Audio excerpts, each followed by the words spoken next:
Hey, hello et bienvenue sur ma chaîne.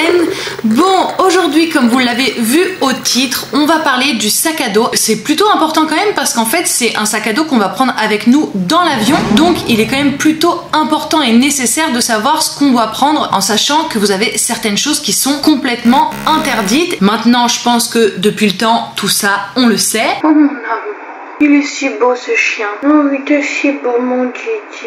Bref, je vais vous lister juste là tout ce qui est interdit à prendre. Donc effectivement, tout ce qui va être liquide. Donc si par exemple vous avez des bouteilles d'1,5 litre, sachez qu'il faut les finir avant de passer la douane. Ne vous en faites pas, en passant la douane, vous aurez de quoi vous racheter de l'eau ou bien sinon vous prévoyez une petite gourde. Donc comme celle-ci par exemple. Pourquoi je vous parle d'une gourde? Je fais une allusion sur les gourdes. Alors c'est pas du tout le début de la vidéo, j'aurais pas dû commencer comme ça parce que je voulais commencer par les sacs à dos. Mais je voulais vous parler des gourdes parce que pour moi il y a un gros flop qui est sur Amazon et que tout le monde s'arrache et ça coûte un bras, mais vraiment ça coûte hyper cher.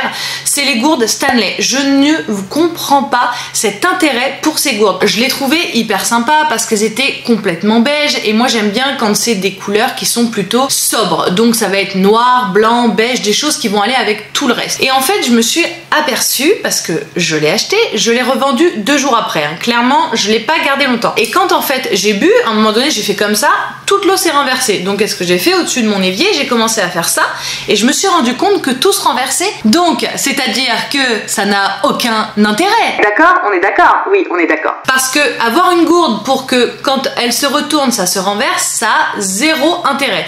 Donc préférez toujours des gourdes qui sont plutôt isothermes, qui vont conserver le froid, qui vont conserver la chaleur. En plus c'est facile à nettoyer parce que pour moi il y a un autre flop sur Amazon, c'est... Alors je sais que je vais peut-être pas me faire des amis, mais pour moi l'autre flop ça va être les gourdes pliables, parce que les gourdes pliables déjà elles sont en plastique, donc je trouve ça dégueulasse, et de deux, en fait quand elles sont pliées on n'arrive pas à nettoyer l'intérieur des pliures, c'est hyper compliqué, il y a toujours en fait des résidus, donc je trouve ça pas terrible, ça conserve vachement le calcaire, c'est vraiment pas ouf, alors qu'une isotherme, finalement vous mettez un petit peu d'acide citrique dans une bouilloire, vous renversez le tout dedans, vous laissez poser 5 minutes, vous le videz, elle est nickel. Beaucoup plus clean d'avoir ce genre de gourde plutôt que les gourdes dans lesquelles en fait vous pincez comme ça, parce qu'en fait en plus si vous n'avez pas de goupillon pour nettoyer quand vous êtes en voyage, et vous êtes bien dans la mouise, voilà hein. Bon, ça c'était pour les gourdes. Du coup qu'est-ce qu'on prend dans l'avion? Qu'est-ce qu'on se met sur le dos? Parce que là aussi il y a des tops et il y a des flops sur Amazon. Non. Quand je dis qu'il y a des flops, c'est que pour moi, en tout cas à mon sens, avoir un sac qui se met sur l'épaule, c'est hyper encombrant et c'est pas du tout pratique. C'est-à-dire que si par exemple vous avez, je sais pas, une escale d'1 heure, où là faut par exemple courir d'un bout à l'autre de l'aéroport, comme il m'est arrivé à Singapour quand je revenais d'Australie, j'avais seulement 1 heure, et je peux vous garantir que le sac sur l'épaule, c'est pas du tout pratique dans ce genre de situation. Alors que si vous avez un sac à dos, là au moins vous êtes libre de vos gestes, de tous vos gestes et de tous vos mouvements. Vous n'êtes pas obligé d'être comme ça ou d'être comme ça parce que vous avez peur que le truc qui se casse la gueule. Bref, c'est pas du tout pratique, donc pour moi c'est no way. Donc je vous le mets ici, c'est ce sac là que tout le monde s'arrache dans les youtubeuses, les créatrices de contenu, bref il y en a énormément que j'ai vu avec. Vous proposez ce genre de sac pour partir en voyage, je vous garantis que en termes de praticité on est sur 0, voilà 0. Alors oui, par contre ce sac là il est très joli, je suis d'accord. Il est aussi très pratique si jamais vous partez en week-end par exemple en France, mais que vous prenez en fait juste la voiture et que c'est juste un sac à poser dans la voiture pour transvaser vos affaires. Voilà. Maintenant je vais vous parler de mes sacs à dos. Alors à la base des bases, quand je voyageais, je privilégiais le sac à dos de CrossFit. Je vous le montre. Donc c'est ce sac à dos là. En fait ce sac à dos là, ce qu'il a, c'est qu'il est hyper pratique parce qu'il a plein de petites pochettes. Donc c'est sûr que avoir comme ça c'est pratique, mais en fait le problème de ce sac là, c'est qu'une fois que vous avez mis les trucs, c'est pas du tout pratique pour aller fouiller quand c'est rangé au fond, quand c'est rangé devant. Au début il me satisfaisait complètement parce que je voulais pas me racheter un sac à dos, j'avais pas envie, celui-ci avait coûté plutôt cher, en plus c'était un cadeau de mon mari, je m'en sers toujours. Je trouve que c'est pas hyper fonctionnel quand vous êtes pressé, que vous devez prendre un seul truc. Et clairement, tout ce qui est important, je le mets jamais dans les pochettes de devant parce que on sait jamais si on se fait voler ou quoi ou qu'est-ce. Donc je privilégie toujours la grande pochette qui est plus difficile d'accès. Celui-ci m'a beaucoup servi quand je partais en voyage, mais maintenant je suis passée à un autre sac à dos qui est vraiment incroyable. Et franchement, je l'aime tellement ce sac, mais vraiment. Et en plus, il est joli. Tadam! Alors, pourquoi j'adore ce sac à dos? Alors déjà, parce qu'il est hyper fonctionnel, mais dans tous les sens du terme. Donc, on va commencer au dos. Vous avez le nécessaire, donc pour cacher vos papiers, par exemple, d'identité ou ce genre de choses. Donc là, vous avez une petite pochette qui va être carrément dans le dos. Si jamais vous ne voulez plus le porter, vous n'avez qu'à juste le passer dans la anse de votre valise, vous savez. Ça, vraiment hyper pratique parce que vous pouvez l'accrocher directement sur votre valise. Ensuite, sur le côté, là, vous avez une petite pochette pour y mettre votre gourde. Voilà, hop. Ça, je vous montrerai après. Je vais vous montrer maintenant. J'ai ajouté ceci, en fait, sur ma valise. Je vais vous... sur ma valise. Parce que quand tu prends l'avion, tu as peut-être ta casquette, ton chapeau, peu importe quoi ou qu'est-ce. Et ben en fait, ce petit gadget, tu as juste à l'ouvrir et à accrocher ton chapeau sur ton sac à dos. Voilà. Tout simplement. Bon, je vous le montre parce que c'est un petit gadget qui est plutôt pratique si jamais vous voulez emmener un chapeau ou que sais-je. Donc ça, vraiment hyper pratique, ce petit gadget là, ce truc là qui m'a coûté que dalle en plus. Continuons de regarder un petit peu ce sac à dos incroyable. Donc après, vous avez la pochette avant, c'est une petite pochette en plus.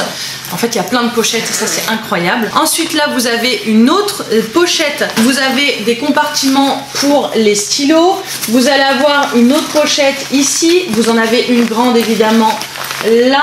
Et donc là, ici, j'y ajoute mon petit AirTag. Voilà, alors ça pour moi c'est genre nécessaire et dans la valise et sur votre sac à dos. Je préfère toujours en avoir un, mon mari en a un aussi sur lui. Par contre, c'est hyper cher.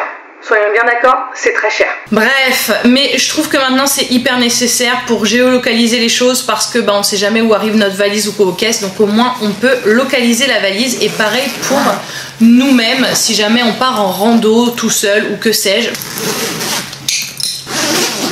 Et donc là on l'ouvre en grand. Je prends toujours avec moi un minimum de fringues. Ce que je trouve hyper pratique, c'est que déjà c'est vendu avec des pochettes.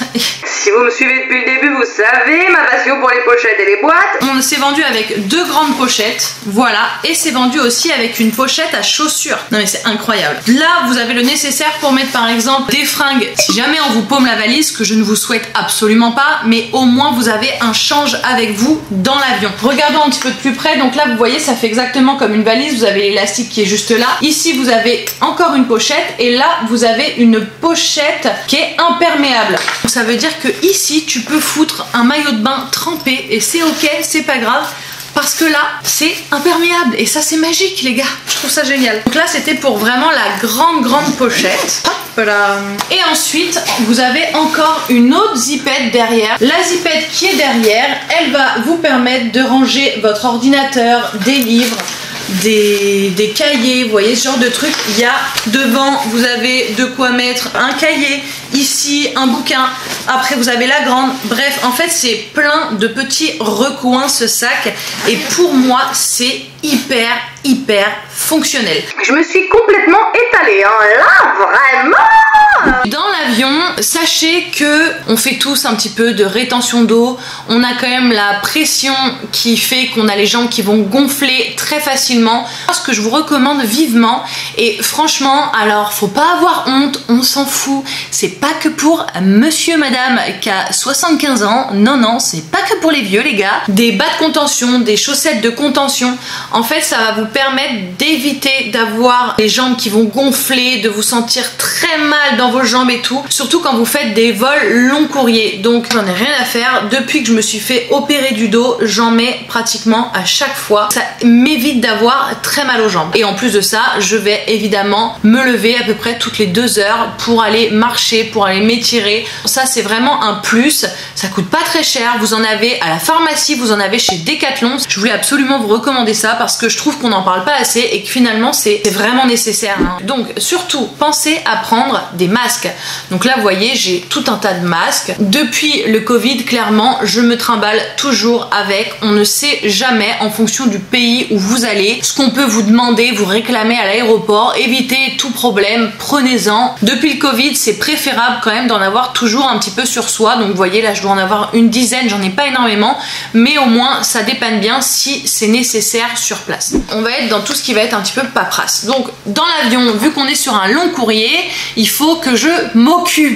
Donc pour m'occuper, ce que je fais, c'est que je prends 1 ou 2 livres. Alors il y en a plein qui prennent des liseuses. C'est pratique parce que ça pèse pas lourd. Moi je m'en suis jamais acheté. J'ai du mal à lire sur une liseuse. J'aime bien voir où j'en suis dans mes pages, bouquiner, plier, corner la page. En fait j'aime vraiment beaucoup trop le papier. Donc c'est vrai que je me prends 2 à 3 livres. Alors j'en mets souvent 2 dans mon sac à dos et 1 dans ma valise. Mais moi je préfère les livres. Si vous avez des liseuses et que vous préférez des liseuses, prenez une liseuse évidemment. C'est vraiment en fonction de chacun. Ok.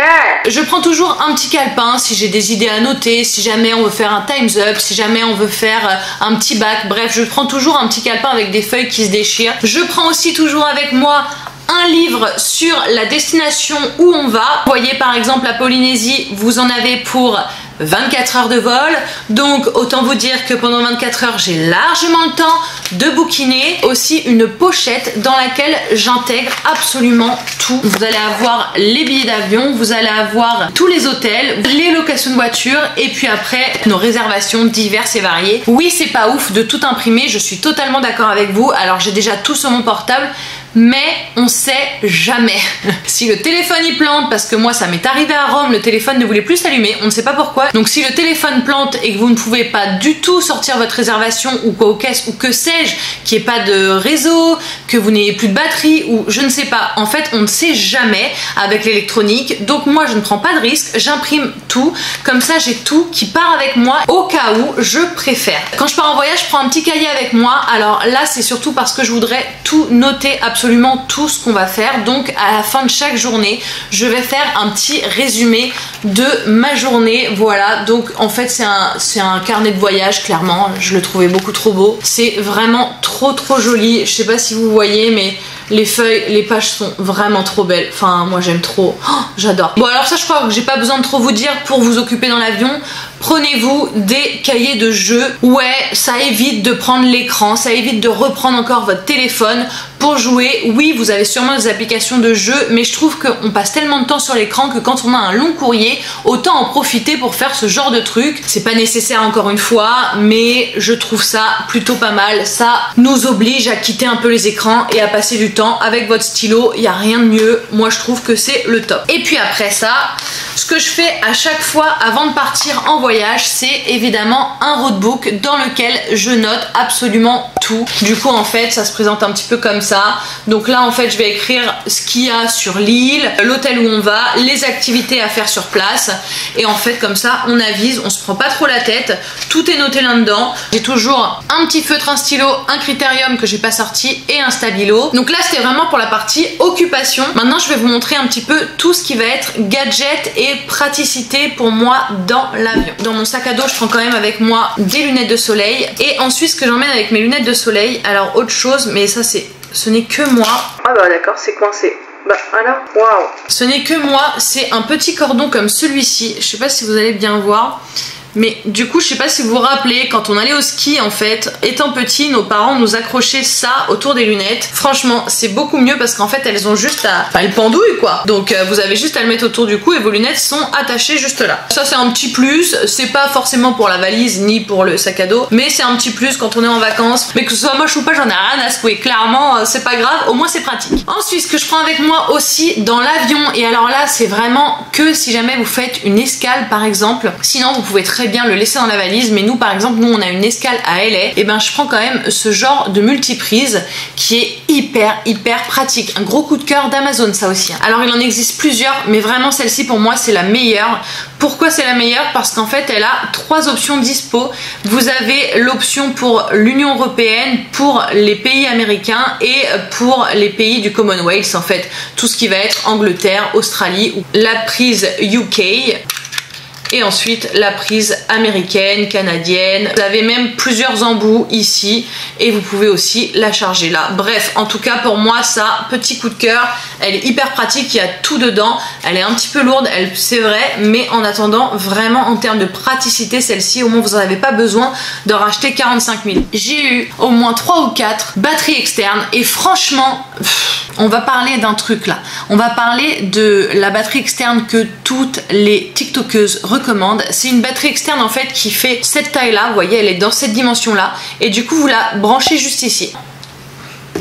Ouais, c'est pratique parce que ça prend pas de place. Ok. Attendez, je vais enlever ça parce que du coup je l'ai arraché tout à l'heure. Enfin, si j'y arrive. Ah non, mais elle est où le truc? Oh, je l'avais mal mis en fait. Oh non.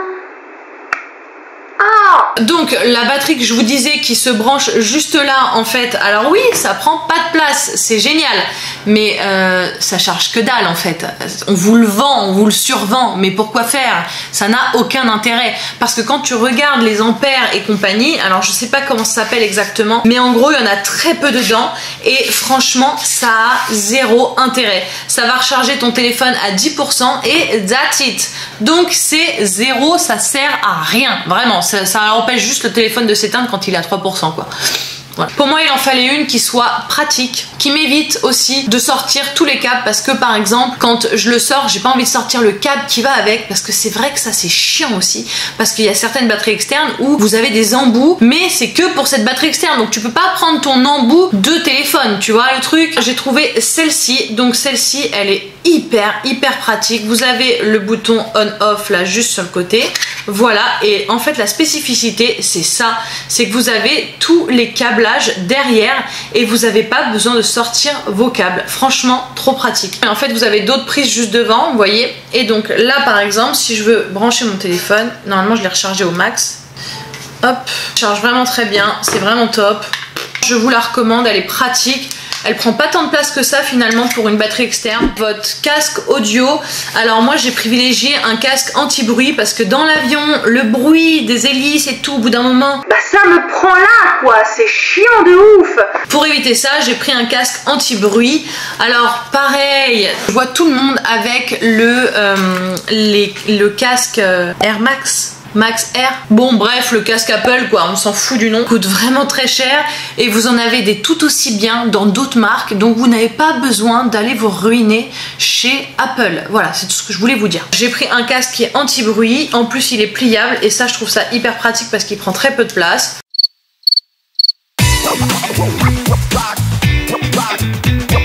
Donc voilà, il est pliable et en plus il est vendu avec cette petite housse, donc même par rapport à Apple vous n'avez pas besoin d'acheter une housse, voilà c'est tout ce que j'ai à dire. Il a tous ces petits câbles qui sont dedans. Oh qu'il est beau ce petit, oh mon bébé, oh mon amour. La petite pochette de câbles, et alors j'ai un embout, vous voyez sur mon sac il y avait aussi un petit mousqueton. Les mousquetons en voyage les gars c'est genre hyper pratique, parce que si vous avez un petit sac à main, bah, vous pouvez accrocher votre mousqueton dessus pour par exemple accrocher votre casquette, pour accrocher un pull si vous voulez pas le porter à la main, pour accrocher par exemple votre sac, vous avez été faire des petites emplettes, vous n'avez pas envie de le porter à la main, et ben vous pouvez toujours l'accrocher sur un mousqueton. Un mousqueton c'est hyper pratique. Mais du coup je vous parlais donc de la pochette de câble. Donc là vous avez une petite trousse, vous en avez des beaucoup plus grandes que ça. Moi je ne trouve pas que ce soit nécessaire à mon sens d'en avoir une plus grande, parce que comme vous avez vu les câbles par exemple pour le casque sont avec le casque, les câbles pour la caméra sont dans la pochette avec la caméra, donc j'ai pas besoin d'avoir une pochette grande, immense pour mettre tous mes câbles, ça rentre largement dans celle-ci, c'est amplement suffisant. Donc ça ressemble à cela, hop. Donc ici vous voyez vous avez mon chargeur d'iPhone, et ici vous allez avoir le chargeur de ma montre, et là le chargeur de la JBL. Ça c'est la JBL qui est juste là, et ça je vais vous le montrer. Et alors ça, mais ça, petite pépite les gars, est-ce que vous connaissez ce truc là? Vous savez ce que c'est ce truc là? C'est incroyable. C'est pour éviter de mettre les écouteurs de l'avion. Vous avez juste à le brancher en fait, et vous avez les boutons nécessaires pour en fait les connecter soit à votre casque en Bluetooth, soit sinon le brancher directement, parce que vous avez un petit câble ici, voilà, vous pouvez le mettre, donc c'est incroyable. pour mettre en Bluetooth vos écouteurs ou votre casque, c'est le top du top, vraiment. Alors évidemment, je pense que j'ai pas besoin de vous dire de tout charger avant de partir. Bref, voilà, ça c'était le range-câble avec le petit adaptateur pour avoir vos écouteurs ou votre casque dans l'avion et éviter de mettre celui de la compagnie aérienne. C'est vrai que à l'aéroport, normalement, vous avez du savon dans les toilettes. Mais moi, ça m'est arrivé plusieurs fois où il n'y en avait pas. Et là, ça fout les nerfs. J'ai fini par acheter ceci. Je vais pas vous faire la démo, mais c'est des toutes petites feuilles. J'essaye de vous montrer l'épaisseur si vous arrivez à la voir. Vous le mouillez, mettez dans la main, vous le posez sur la main, vous l'humidifiez, hop, ça savonne, c'est très bien. C'est du savon, les gars, du savon en feuilles. Donc ça, franchement, si jamais il n'y a pas de savon, bah vous êtes bien content d'avoir ce petit truc. C'est tout petit, ça prend pas de place, ça prend pas de poids non plus. Il y en a 20 dedans, je crois, donc c'est pas énorme non plus, mais vraiment, je vous le recommande. Donc là, c'est pareil, quand vous êtes à l'aéroport, par exemple, vous avez mangé un petit truc, en fait, vous avez 3 trucs différents. Ça, je l'avais acheté... Je l'avais acheté chez CVS aux États-Unis et vous avez tous les espèces de petits cure-dents à l'intérieur, donc beaucoup trop pratique si jamais vous avez un truc dans les dents qui vous gêne. Voilà, vous avez ça. Ensuite, vous avez ceux-là en boîte comme ça, pareil. Je crois que je l'ai acheté aussi, par contre, aux États-Unis. Navré, désolé les gars. Qui fait ça? Je sais pas, mais moi je le fais en tout cas. Ma grande passion à chaque fois que je vais au States, c'est d'aller dans les pharmacies, d'acheter un maximum de tape parce que ici ça coûte un bras, d'acheter tous ces trucs là parce que ici ça coûte un bras. Des fois je me rachète même des brosses à dents. Enfin bon bref, on est fou, mais ouais, aux États-Unis ça coûte moins cher. Celui-ci, je pense que je l'avais acheté aussi aux États-Unis, donc j'évite de mettre mes doigts dessus, mais c'est pareil, hein, c'est du fil dentaire. Oh non, mais non. Là on est vraiment sur du gadget hein. Et en fait dedans, quand vous allez appuyer, il y en a un qui va sortir. Je sais pas si vous le voyez, voilà, il est sorti. Là vous avez plus qu'à le tirer, à le sortir. Et ensuite vous avez du coup le fil dentaire et au bout, voilà, le petit cure-dent. Mais en gros, que vous ayez ça ou ça, chaque fois que je l'ouvre j'en fous partout. Oh là là là là là là là. clairement ce qui prend le moins de place c'est ça, mais c'est vrai que ça, il y a du fil dentaire et au bout vous avez un espèce de petit cure-dent, donc mon cœur balance un peu plus pour ça. Ça je l'ai acheté parce que ça me plaisait, le gadget, voilà, c'est un gadget qui n'a pas grande utilité parce que ça suffit, mais l'avantage sur celui-ci, contrairement à celui-là, là, le désavantage c'est que tu touches avec tes gros doigts tous les cure-dents, alors que là, en fait, tu as juste à appuyer sur la petite molette qui est derrière et finalement tu touches rien du tout, tu en prends qu'un seul. Donc on va dire que c'est un peu plus hygiénique. Pour ceux qui n'ont pas l'habitude de prendre l'avion, sachez, si jamais vous prenez des liquides, donc ça reste dans les produits autorisés ou non, ayez une pochette transparente, voilà, comme celle-ci par exemple, où vous intégrez tous vos liquides à l'intérieur. Il y a un petit déodorant, une petite crème solaire, une petite crème, je mets une crème hyper hydratante parce que on est vite déshydraté dans l'avion, donc je mets vraiment une crème très hydratante avec un sérum hyper hydratant aussi. Voilà, donc le nécessaire quoi, il y a un petit déodorant, un petit stick à lèvres, une brosse à dents, des cotons et des cotons-tiges, j'ai vraiment le nécessaire de toilette et en fait je mets ça dans une pochette transparente parce que quand vous arrivez à la douane, il faut tout sortir et ils vous demandent tout le temps de mettre tout dans une pochette transparente. Je n'aime pas sortir mes produits, j'ai toujours peur d'en oublier, d'en perdre, de quelque chose, bref. Donc moi qu'est-ce que j'ai fait? J'ai récupéré une vieille pochette Sol de Janeiro, là, elle est transparente, donc je sors juste ça de mon sac à dos, voilà, et je le pose à côté. Voilà, la plupart du temps vous devez sortir vos objets électroniques et les liquides, donc là voilà, vous voyez, j'ai juste ça à poser à côté, tout est dans des pochettes transparentes, que ce soit elle ou elle, donc là hyper pratique. Voilà, alors ne jugez pas, cette pochette est fort vieille, oui c'est vrai, elle est fort vieille. Elle est complètement éclatée, hein. Elle est éclatée par le temps. Elle est très bien, elle est pratique, elle est pas grande. Donc dedans après j'ai quoi? J'ai une petite lime à ongles, voilà, des mouchoirs et évidemment un jeu de 54 cartes. Donc pour moi ça c'est genre primordial pour s'occuper dans l'avion aussi. Qu'est-ce qui s'est passé là? Le paquet il a pris cher. Voilà en tout cas pour le sac à dos à prendre dans l'avion. J'espère que cette vidéo va en aider certains parce que j'ai vu qu'il y en avait certains qui n'avaient pas beaucoup voyagé et du coup qui ne savaient pas trop quoi prendre. Donc pour moi ce qui est nécessaire c'est cela, mais... Qu'est-ce que t'as entendu bébé? Pour moi, ce qui est nécessaire, c'est ce que je viens de vous proposer. Maintenant, si vous voulez prendre d'autres trucs, prenez d'autres trucs. Si vous avez d'autres idées, dites-les moi en commentaire. Si jamais vous êtes allé jusqu'au bout de la vidéo, n'oubliez pas de me laisser un commentaire, un petit emoji sac à dos. Et en tout cas, je vous retrouve très vite. La prochaine vidéo, on se retrouve pour l'organisation de la valise. Et là, j'ai plein de petites astuces et de tips pour économiser de la place dans votre valise. Donc n'oubliez pas de vous abonner et je vous dis à très vite. Allez, see ya!